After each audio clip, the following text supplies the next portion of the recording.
check out a British Columbia business that's got some real bones. And it has to make you laugh.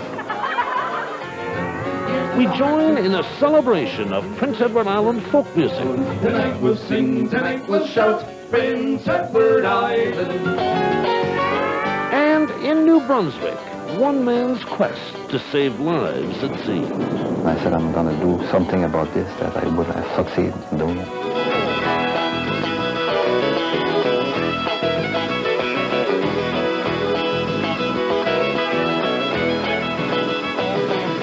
Stories of the people across the land.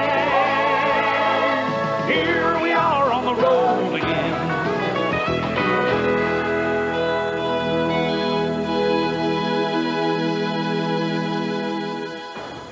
Hello again, everybody, and welcome to the Acadian shore of New Brunswick. You know, just feeling this wind and watching these waves, you can only begin to imagine what it must be like at sea when a storm blows up. The ocean can be a violent and unforgiving place. You only have to think of the Ocean Ranger to realize that. But one man here in New Brunswick is convinced that the loss of life at sea is often avoidable, and he has an invention that he hopes will prove that.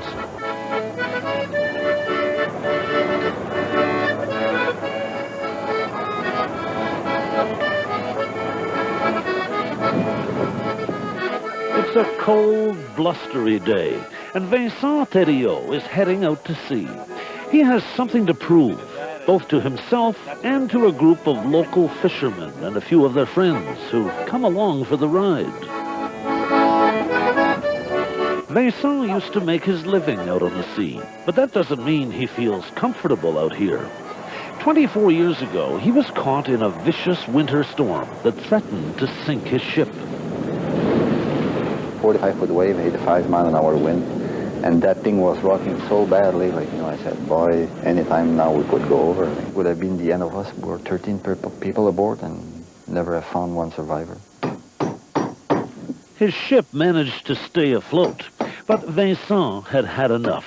He changed professions, and from New Brunswick to Alberta, he worked as a carpenter, miner, and driller. Then, 12 years ago, after he'd moved home again, Vincent had another brush with death. He was on standby for an offshore oil rig job when the oil rig went down. Ocean Ranger, Jack, are you there? Can you give us anything else on it right now? We're listing badly, and we need to get the people off the rig and move the bodies. In a makeshift office, Vincent began a one-man inquest into the Ocean Ranger disaster. He wanted to know why it was that the so-called lifeboats had failed to save any lives. After the Ocean Ranger went down, I said, I'm going to try to do something about this. This makes no sense at all. We're going to the moon and coming back. Why couldn't we keep people dry and warm for a few hours waiting for rescue? That day, the Ocean Ranger went down. I stood up and hit my fist on the table, and I said, I'm going to do something about this that I wouldn't have succeeded in doing it. Vincent went from his office to the wharf in nearby Caraquet to try to figure out exactly what was wrong with the design of what a lot of people were using as lifeboats. For one thing, most are open, which is fine if the seas are calm, but not much good if the seas are high with waves breaking overhead. The other problem is strength. Most lifeboats, like those launched from the Ocean Ranger, simply break apart if they smash against something like a piece of the oil rig. Vincent decided he had to start by completely reinventing the lifeboat. Don't need to be a genius or have an education at all to be able to find simple solution to complicated problems. It's just common sense and logic. That's all what it is. Vincent's inspiration, one of nature's most brilliant designs, something that's been around since before the dinosaurs and is still around, the egg. The shell is thin, just a few millimeters of calcium, but the shape of the shell distributes any stress or shock evenly, and that protects what's inside. Vincent's first step, build an egg-shaped model so people could see what this odd-looking new boat of his would look like. The fact that he only had a grade 8 education and no experience as an engineer or marine architect didn't worry him in the least. He had faith in his design, and his next step was to go out and spread that faith.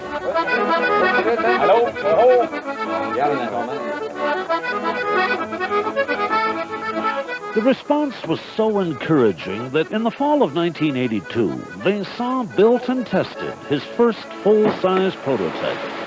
Things went well at first, but eventually a crack appeared in the hull. Prototype number 1 ended up as a play structure for Vincent's nephews and nieces. For Vincent, this was just a temporary setback. How many times did plane crash before we finally were able to travel people in the air? Huh? Same story. Like, you know, if you think you got a good idea, it doesn't matter how many times you crash or you smash it, you're gonna keep going. Vincent built another prototype and called it the Esperanto, after the international language.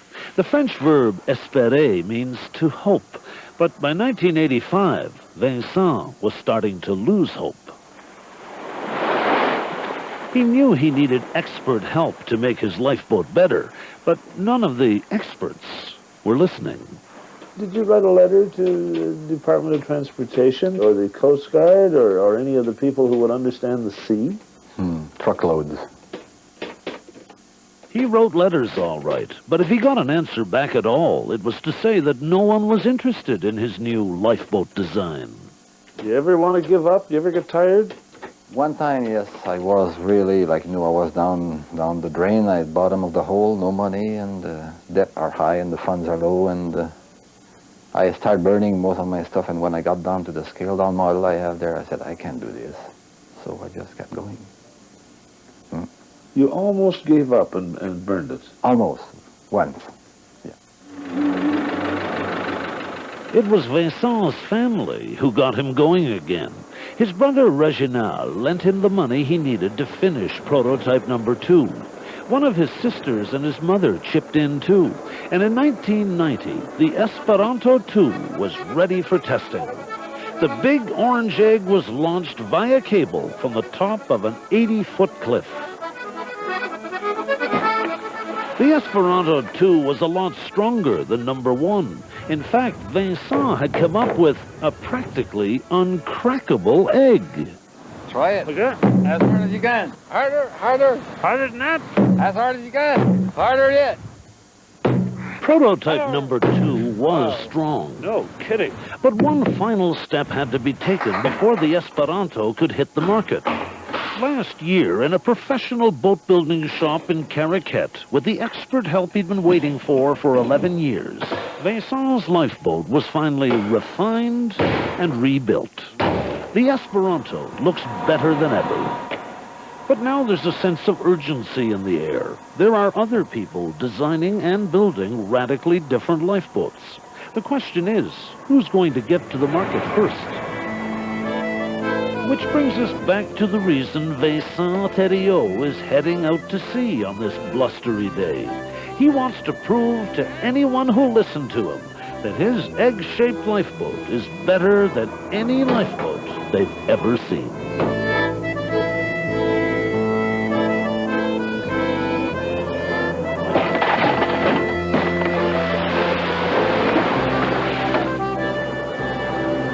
OK, Vincent. Correct, Vincent, tout est bon? OK. Puis à part de ça, tout va bien, pas de problème, on doute, on est confortable, il fait chaud, puis la mer est belle. Inside, it's warm and dry. Outside, well, it doesn't matter what the wind and water do. This egg has been designed to stay afloat no matter what. Well, it looks good. Seems very solid. C'est tough. Bonne affaire. Good. It's hard to say what'll happen next. There are questions about patents and permits that still have to be solved before Vincent and his new partners can go into production. Vincent is sure of one thing, though. Someday, his big orange egg will be out here at sea, doing just what he dreamed it would do, saving lives. It's a long road for you. Long road. Long, long road. Almost there. Almost there. but not there yet.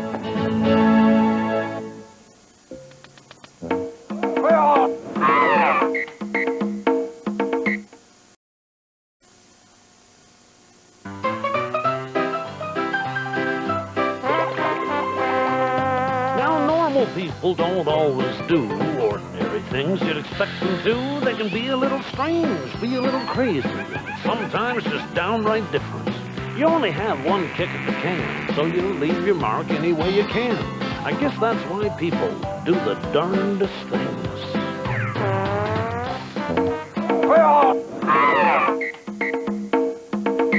Dennis Lester of Burnaby, British Columbia, has had a pretty traditional business career. Car salesman, factory worker, and lumber company sales rep. Then, in 1984, quite by accident, he inherited a games arcade. If you told me I would ever own an amusement center, I would have said you're crazy. Maybe I'm crazy. In this surreal environment, Dennis learned something completely new about the world of business. In order to try and understand young people and their thinking, I went in and played these video games repetitiously for 6 months, and it really taught me that people continually want change. Let's get this straight. You got two people.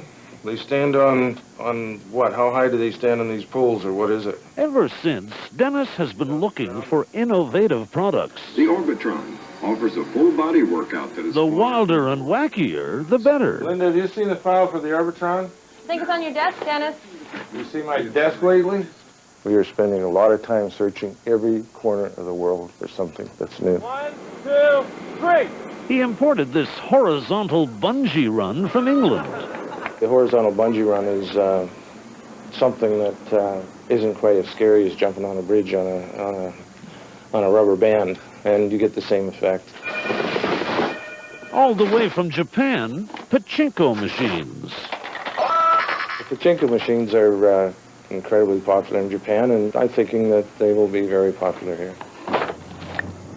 And just in from Arizona, but in need of a few modifications, motorized bar stools. When Dennis goes shopping for something new, he keeps an open mind. It has to be fun, and it has to be safe. It has to be something I've never heard of. It has to be a little bit outrageous, and it has to make you laugh. Dennis's all-time favorite novelty product is the sumo wrestling suit. It's silly, frivolous, harmless fun, the kind that Dennis says we never really outgrow.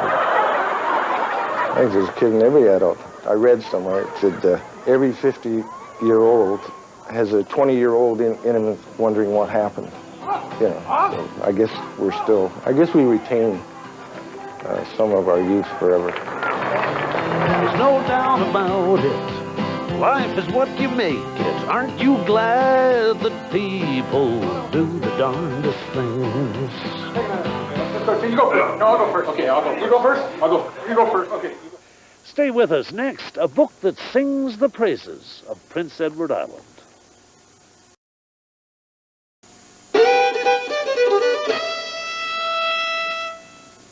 Our next story is about the music of Prince Edward Island. Songs that celebrate the red cliffs, the sandy beaches, and the rich heritage of its people. This island has inspired many singer-songwriters. Some that come to mind, Gene McClellan, Stompin' Tom Connors, Lenny Gallant, just to name a few. Well, now thanks to 3 islanders, that music is preserved forever.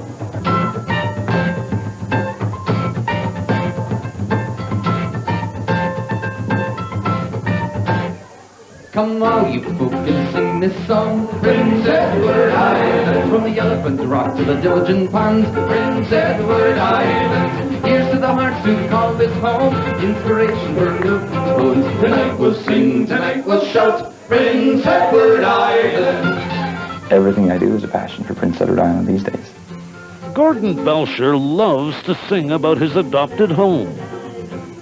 Didn't take long to get you, huh? No, that's for sure. I arrived on the island 15 years ago, and within 15 minutes I said, Lord, this feels like home to me. Tonight we'll sing, tonight we'll shout, Prince Edward Island. What do you want? I'm really proud when I tell people I'm from Prince Edward Island. Dale McNevin is an artist whose inspiration also comes from her beloved island. I went to Toronto for 2 weeks. I was discontent. I couldn't smell the ocean. I couldn't smell the water. You know what we haven't got as far as the traditional tunes yet? We haven't got a Larry Gorman. Gorman, yes. And Tom Conn. 3 years ago, the singer and artist, Gordon and Dale, got together with this man, Prince Edward Island songwriter, Rolly McKinnon. We look at some of his material, which... They began to gather up songs of the island, songs that might otherwise have remained scattered, or even worse, forgotten. Well, that's what happened with this one. Yeah. They put together a songbook, the first in what was to become a series. We decided really early on, it's not going to be a coffee table book. We'd be happy seeing it following it of guitar cases and beat up in somebody's back pocket or on somebody's piano. From the studios of CFCY in Charlottetown, Prince Edward Island, it's the way down east music of Don Messer and his Islanders. Got my dancing boots on, got my Sunday bells, going to the barn dance tonight. In September, they launched their second songbook at a party. There were lots of Prince Edward Island songs, including memories from Don Messer's Jubilee. And listen to her squeal, going to the barn dance tonight.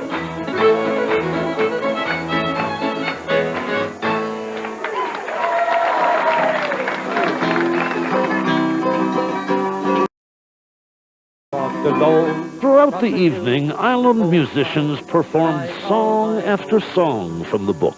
I remember the grass and the sands and the sea, the blue skies, the sunshine, where I long to be. Of all the people that did perform that night, there really weren't any big stars that performed.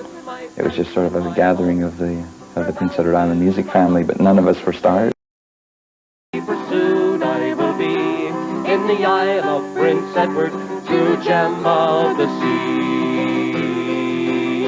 How do you decide what goes in the book and what doesn't? Thank you. The first book we decided there was so much out there to be done, we used as a criteria that it had to have been recorded and still available on recording. So we used that as a criteria. And then we said we had to include absolute standards like Bud the Spud,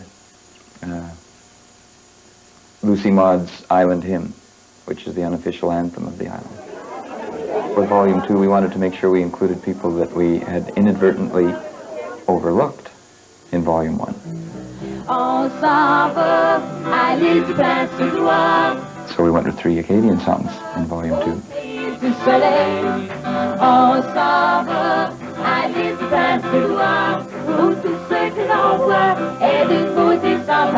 your hands together. Gordon.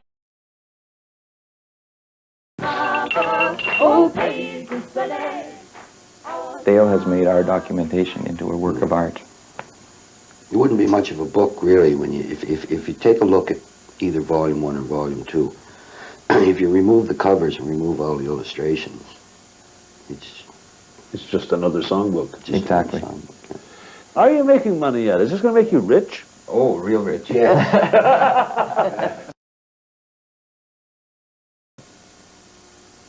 Out of passion. I think so, yeah. And yeah. It's contagious. I love it. And you sell the books for how much? What's the price on these books? Well, the retail is $14.95. Less than 50 cents a song. Yeah. That's right. That's, less than several dollars now. Yeah, and you certainly couldn't buy Dale's illustrations for 50 cents. Yes, you can. Smile a while, you kiss me sad adieu. When the clouds roll by, I'll come to you.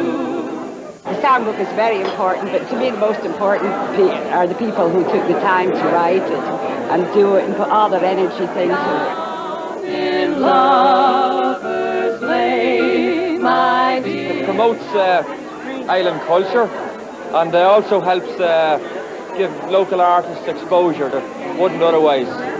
Every tear will be. I'm able to sit with the book and play the tunes that I can hear these guys play and sing along with it. The words are there. A little bit of history about the songs. It's really neat. We meet again.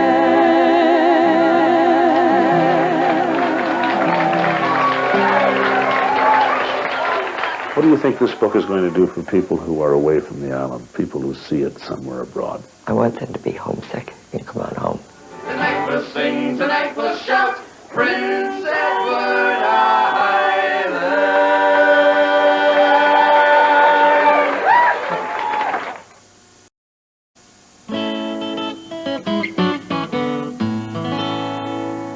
Well, that's it for another week. Thank you so much for joining us. Next week, we're on the road to Portneuf, County Quebec, home of the charcoal makers. The Morass family has been making charcoal for over 50 years. They cut their hardwood in the forests near the town of Saint-Léonard. The wood is brought to these brick ovens where it's slowly burned for several days. The result? Top quality charcoal. Join us for the charcoal makers of Eastern Quebec next week when we're on the road again. Bye for now.